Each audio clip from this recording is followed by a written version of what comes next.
Pessoal, vamos falar sobre o resultado do TPS 2021, hein? O teste público de segurança da urna eletrônica do TSE em 2021. O ministro Luiz Roberto Barroso acabou de dar o resultado numa coletiva lá no TSE, e vale a pena para a gente tentar entender exatamente do ponto de vista técnico quais foram os ataques que tiveram algum sucesso, qual que não foi, até para a gente entender o grau de segurança da urna e evitar esse tipo de problema em um eventual sistema que a gente esteja trabalhando, né?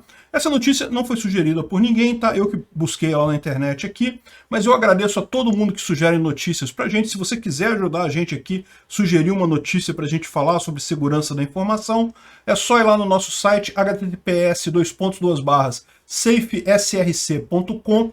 Aí você cria uma continha aqui, não precisa botar dado pessoal nenhum, não, só precisa de um e-mail válido para a gente poder autenticar você. O resto todo, inventa um nome qualquer, eu até prefiro que não use o nome real, né, para não ter perigo de dado pessoal aqui. E daí você pode sugerir uma pauta para a gente falar aqui no nosso programa, tá legal? Então eu agradeço a todo mundo que sugere notícias e agradeço a você que está assistindo o nosso vídeo. Se você gosta do nosso conteúdo, por favor, deixe o seu like, se inscreva aqui no canal, né? Pois bem, pessoal, antes da gente falar qualquer coisa, eu tenho que ressaltar para vocês que eu já fiz projetos de avaliação de segurança de sistemas para o TSE há muito tempo atrás, há anos e anos atrás. Então, mas de qualquer forma, eu assinei termo de confidencialidade, de maneira que eu não posso dar nenhuma informação que eu tenha lá de dentro mais confidencial, alguma coisa assim, né? O que eu vou falar aqui são só informações públicas, do que eu peguei no próprio site do TSE, que está público lá para qualquer um. O nosso interesse aqui é apenas entender o que houve em termos de avaliação de segurança desse TPS, né? E eu adianto para vocês que nessa palestra do Luiz Roberto Barroso, lá no TSE, foi uma palestra para leigo, tá? Não falou nada tecnicamente. Tava o Júlio lá, que é um cara muito capaz lá no TSE, que é o atual diretor do TSE lá de informática, mas não entrou em nada em aspecto técnico em momento algum. Foi tudo muito alto nível, só para jornalista, para público leigo, né? E o que eles falaram foi: dos 29 ataques que estavam planejados, né, o processo lá você tem que dizer qual vai ser o ataque que você vai tentar e coisa e tal, e se for aprovado você faz o ataque, se tiver sucesso ou não, depois eles registram lá a coisa, né? Dos 29 ataques que foram propostos, 24 não tiveram nenhum grau de sucesso, não conseguiram sair do zero. Os outros 5 conseguiram algum grau de sucesso.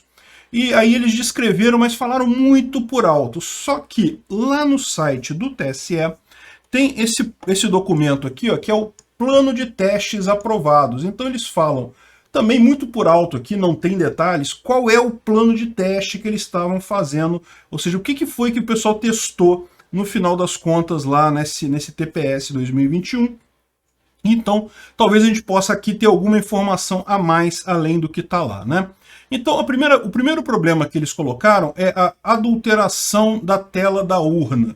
Ou seja, não falaram o que seria isso, mas seria um dispositivo externo que alterasse a tela da urna. Dá para a gente imaginar o que pode ser isso, né? Eventualmente, alguém botando uma tela sobre a tela da urna, em que, por exemplo, aparece um candidato errado, muda o número do candidato e coisa e tal, e daí talvez induzindo as pessoas a votar no candidato errado. Você pode até botar as instruções lá, não, digite o número tal, não sei o que lá, e aí você está induzindo a pessoa a votar num candidato que não seja esperado, né? Você pode achar assim, caramba, mas qualquer pessoa de fora olharia aquela urna eletrônica, veria ali que tem um negócio estranho ali em cima, coisa e tal. Mas, meu amigo, olha só, essas urnas eletrônicas, elas andam em lugares aí que você não faz ideia. O pessoal que tem 0 grau de intimidade com tecnologia. Então, não é lógico, esse tipo de coisa aqui no Rio de Janeiro, em São Paulo, em grande capital, é evidente que o pessoal ia detectar na hora, falar, não, tem alguma coisa errada aqui. Mas no interiorzão aí do Brasil, meu amigo, tem gente que, já vi gente votando em micro-ondas, né? Chegando lá no micro-ondas da sessão, lá apertando tecla do micro-ondas, né? A pessoa não sabe, não conhece, né? Enfim. Então, esse é um ataque possível, adulteração da tela da urna. Lembra, a tela da urna ela só mostra imagens, ela não é touchscreen, ela não funciona como touchscreen, então ela poderia adulterar a foto de candidato, poderia adulterar alguma coisa, é uma possibilidade, mas como eles bem levantaram, isso é uma coisa muito pouco provável, porque ficaria um trambolho do lado de fora. No mínimo o pessoal da sessão ia identificar que tem alguma coisa errada ali, que não tá evidente aquilo ali, né? O segundo ponto é um ponto que me preocupa, tá? Porque eles falaram, o que o Luiz Roberto Barroso falou foi embaralhamento do boletim de urna. E isso pode me deixou preocupado, isso, porque o que acontece? Houve um ataque que foi feito lá atrás, já há bastante tempo isso, em que ele conseguia justamente identificar a ordem de votação das pessoas através do chamado RDV. RDV é o registro de voto, né? É tipo um voto impresso digital, vamos dizer assim. Isso já existe na urna eletrônica há bastante tempo. Então cada pessoa que vota ali, aquilo fica registrado numa lista dentro do sistema, isso sai junto com o boletim de urna, lá sai no pendrive da urna, aquilo ali. E o que acontece nesse caso, né? Se você souber a ordem dos votos, você sabe em quem cada um votou, né? Porque basta ficar alguém ali na sessão eleitoral vendo, olha só, fulano foi lá primeiro, depois foi Beltrano, depois foi Cicrano. Você vai ver os votos ali, você sabe em quem cada um votou, né? Para evitar isso, esses RDVs são embaralhados, eles são registrados de forma aleatória, justamente para impedir você fazer essa ligação. E esse ataque do professor Diego Aranha, né? E esse ataque do professor Diego Aranha foi justamente de você conseguir identificar a ordem dos votos. Porque, repara, embaralhamento do boletim de urna não é um ataque, é uma coisa que se espera. Então o que eu estou entendendo é que o que eles quiseram dizer com isso é justamente que conseguiram identificar a ordem dos votos adequados. E isso é um problema de sigilo sério, né?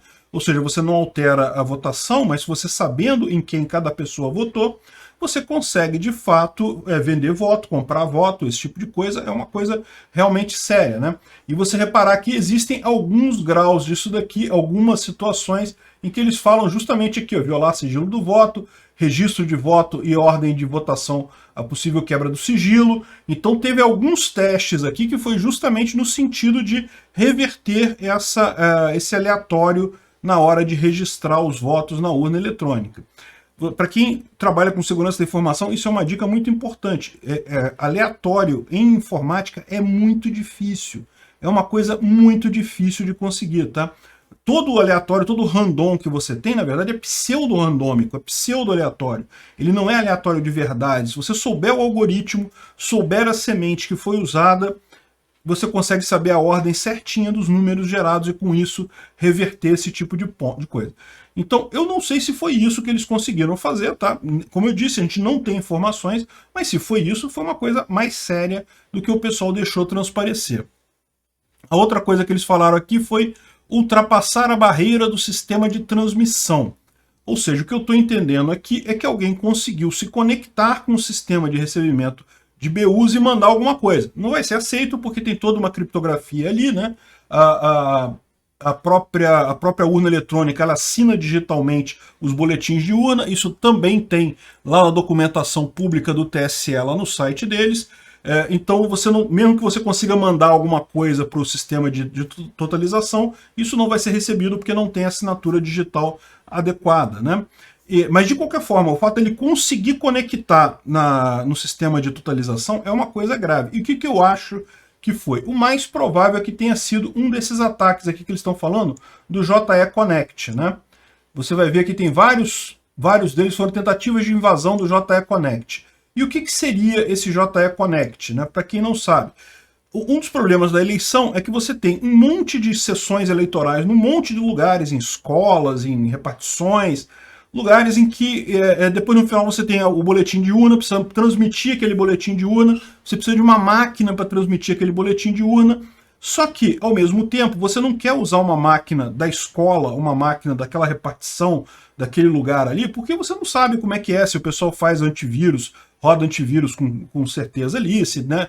Pode ser que aquela máquina esteja toda infectada, coisa e tal, você vai botar o boletim de urna ali, é um arriscado demais. Então, o que eles fizeram? Eles desenvolveram um Linux no stick, né? Um Linux no pendrive. Isso é uma coisa que existe aí também, um monte de gente usa isso. Você pluga aquele pendrive na USB do computador, dá boot pela USB, e então aquela máquina, onde quer que ela esteja, seja uma máquina de colégio, de faculdade, seja de repartição qualquer, ela vai dar boot dentro do sistema da Justiça Eleitoral. e aí a partir dali você consegue transmitir, você consegue entrar na rede da Justiça Eleitoral e transmitir o boletim de urna sem se preocupar se o antivírus está atualizado, não sei o que lá, porque aquela máquina ela foi zerada ali em tese, né? O HD dela continua ali, mas você não está nem mexendo no HD dela.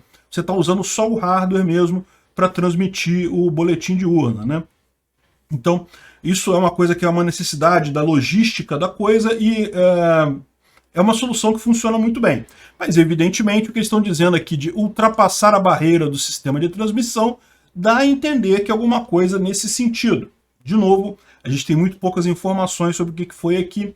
E, novamente, como eu disse para vocês, existem outras barreiras de segurança. Mas lembra, segurança da informação, você sempre tem que preocupar com esse tipo de coisa. Porque se uma barreira foi ultrapassada, você já tem uma proteção a menos. Você tem que se preocupar se aquela outra proteção, se outras proteções não poderiam ser quebradas também.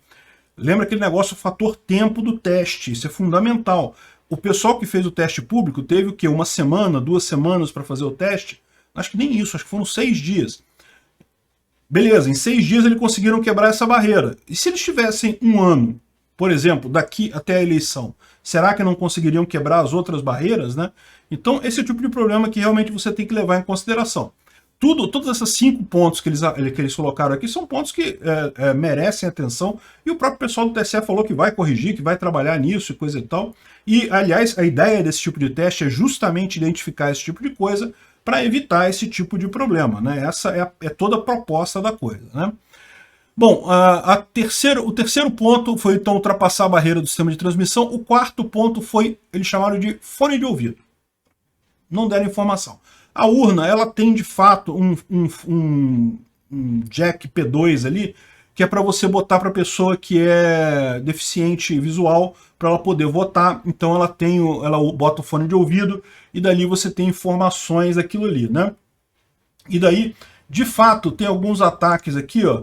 Captura, análise e decodificação de sinais elétricos colaterais nas portas externas. Pode ser justamente o cara botar um plugzinho ali e ficar ouvindo o que está falando a urna, e daí ficar sabendo em quem as pessoas votaram. Não deixa de ser uma forma de capturar isso daí, né? Pode ser isso aqui também, ó, teste não intrusivo da urna, keylogger não intrusivo. Bota um gravador ligado ali no P2 da urna e fica ouvindo todos os votos que estão sendo cantados pela urna, como se fosse para pessoa cega, então fica registrado ali. De novo, você sabe em quem cada pessoa votou.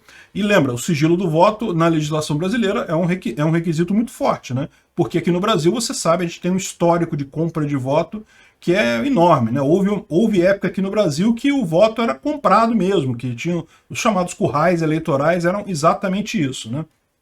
Então, esse tipo de coisa é uma situação bastante sensível. E então imagino que esse negócio do fone de ouvido é exatamente isso, a pessoa usar o jack, o P2, o jack P2 do fone de ouvido para você ouvir o voto e gravar isso eventualmente, enfim. Não deixa de ser também um problema de segurança. Isso daí, de novo, cai naquele mesmo problema do primeiro, da tela adulterada, que é justamente o fato de que vai ter um trambolho ali na urna, alguma coisa ali, talvez com o P2 possa ser mais escondidozinho ali o negócio, pode ser uma coisa mais oculta, mas de qualquer forma é uma coisa externa na urna, ficaria muito fácil alguém reconhecer que tem alguma coisa estranha naquela urna, seria um ataque visível para quem está de fora, mas não deixa de ser um problema também, né? E o último ponto, que foi o ponto que eles consideraram mais sério, e que foi justamente alguém aqui em algum desses testes, na verdade alguém, a gente sabe que é a Polícia Federal, eu só não sei qual desses testes aqui é a Polícia Federal, porque tem só o nome dos pesquisadores aqui, não tem exatamente quem é de que equipe, coisa e tal. Eles conseguiram entrar na rede da Justiça Eleitoral. Então repara que é mais do que a primeira falha que a gente falou, que foi ultrapassar a barreira do sistema de transmissão, ou seja, conseguir transmitir um boletim de urna indevido e coisa e tal, ok, foi uma falha, é uma falha mesmo, mas uma outra coisa é você conseguir se conectar na rede da Justiça Eleitoral e acessar outras coisas também. e isso pode ser uma coisa mais séria. De novo, como eu falei para vocês, eles não conseguiram entrar em nenhum sistema, adulterar nada, mas é menos uma barreira que a pessoa tem. No teste, que foi em 6 dias, eles conseguiram ultrapassar essa barreira. O que será que não conseguiriam se tivessem 6 meses, 8 meses, 1 ano para fazer esse teste, né? Isso é sempre que a gente tem que pensar. Todo o trabalho de teste ele tem que ser pesado com relação ao tempo de execução, né? Então, esses foram os testes que foram feitos. De fato, me parece algumas coisas sérias a serem corrigidas, tem coisa ali para ser melhorado, não tenha dúvida nisso, mas isso é justamente o propósito do teste, né? O propósito do teste é justamente identificar esse tipo de coisa a tempo. Achar esse tipo de falha antes da eleição não é problema nenhum, né? O problema é se descobrir depois, isso daí é mais sério.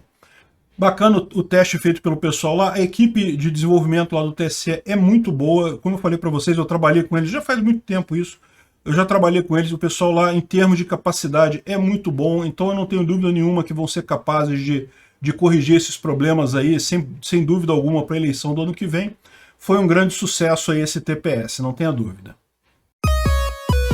Se chegou até aqui e gostou do conteúdo, clique no like e se inscreva no canal. Isso me ajuda a ganhar relevância no YouTube e levar o tema da segurança no desenvolvimento de software a mais pessoas. Obrigado. Considere também clicar no sininho e pedir para ser notificado dos novos vídeos. Caso queira sugerir uma notícia para falarmos aqui, é só ir no nosso site https://safesource.com, safesrc.com e clicar em sugerir uma pauta, colocar o link da notícia ali. Agradeço a todos que nos ajudam a fazer esse programa.